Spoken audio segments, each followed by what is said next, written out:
What's up guys, Magic Knives here, and in today's video you're watching some Black Ops 6 knife only gameplay, some search and destroy, but obviously that's not what I'm here to talk about. If you've been watching the news, if you read the title, obviously if you've been hoping for a true change in the future of our Canadian government and our country as a whole, unfortunately that is not happening because Mark Carney, the appointed leader of the Liberal Party, has won a fourth Liberal term and is now officially the elected Prime Minister of Canada. And on top of that, Pierre Poilievre, despite helping the Conservatives win a massive amount of seats through this election, Pierre Poilievre, despite announcing that he will remain as party leader, has lost his own riding in Carleton, which spells a lot of questionable things for his future as the party leader, because unless there is some exemption that I'm not aware about, he might not be able to have a seat in the House of Commons and debate Mark Carney in the House of Commons, which normally he is very good at, especially when he was facing up against Trudeau. But he is not facing Trudeau anymore. He is now dealing with Mark Carney, as well as for the Conservatives as a whole, having to deal with Mark Carney and the Liberals.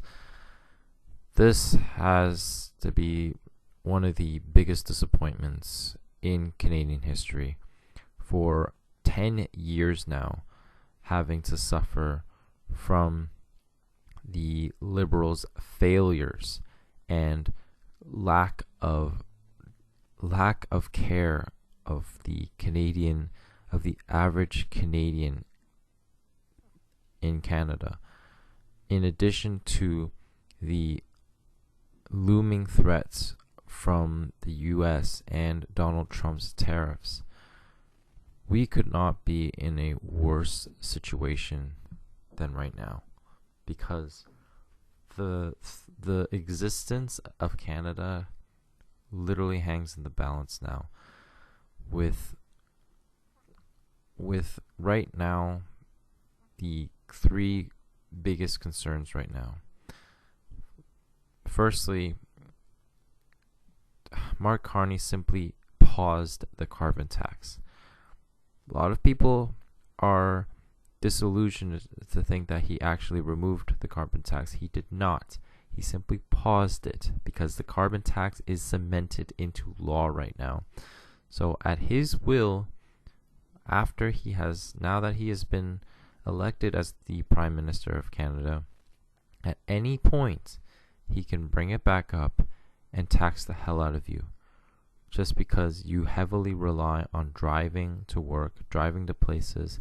We all heavily rely on driving to places, and you get taxed because of that, when you can barely hold down a home, you can barely afford food, when things are ridiculously expensive right now. People are barely able to survive right now because the cost of living has simply gone up, food has gone up, crime has gone up.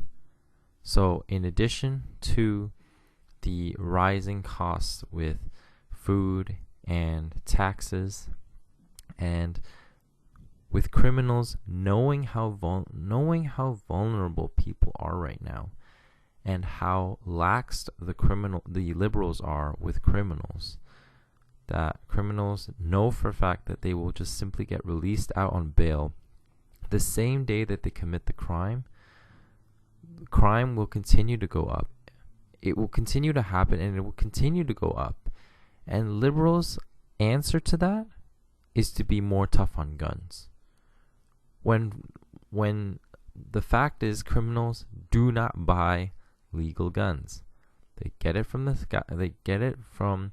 the black market, smuggled in from the States, and the criminals will continue to commit carjackings. They will continue to commit home invasions, daytime robberies, and nobody in their defense will be able to get in the way without getting their own repercussions of being arrested or charged.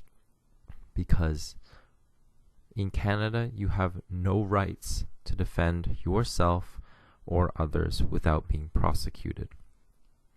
These liberals side with the criminals. That is why they are criminals in and of itself. Because their only answer to fight crime, or their excuse to fight crime, is to ban legal, law-abiding gun owners and firearms. Recently, not too long ago, the Liberals banned the Canadian-made crypto rifle because it looked scary. Even though the Crusader, which is the firearm company, did everything in its power to make the gun as law-abiding as possible within the liberal laws, or that of what they considered quote-unquote a legal gun, the Liberals simply moved the goalpost. And this could not have pissed off the Canadian firearm community more, because it proves that they do not care if the Canadian firearm community follows their rules. They simply want us abolished. And this is on top of the fact that they know deep down that all they care about is themselves. They do not care about you as a Canadian citizen. All they care about is fattening their own pockets, which, as you know, the Liberals, and especially Mark Carney, given his track record, is all he cares about. That's all they care about. They do not care about the Canadian citizens. In fact, it is no surprise if in the very, very near future, Trump will impose massive tariffs on us. And Carney's response to that will simply be to impose counter tariffs, which literally Canada and China are the only ones doing counter tariffs. And we look like fools. We look like fools doing that. And at this point, honestly, guys, it looks like becoming the 51st state is the better option right now. I really hope it's going to be less than 4 years before the next election, but I really hope people start waking up, realizing that having a new liberal leader is not a change. And hopefully this puts us in a better position for a new conservative government. Whether it's under Pierre Poilievre or not, I really hope the Canadians will realize finally in a couple of years that Mark Carney is the same person as Justin Trudeau. The same liberal BS that Trudeau was a couple of years ago when the approval for Justin Trudeau was at its absolute low. Because Mark Carney is no change at all. But with that said, guys, let's try to stay strong. Let's hope for a change in the near future. Thanks for watching, guys. Hope to see you guys in my future videos. Let me know what your thoughts are in the comments down below. Peace out, guys.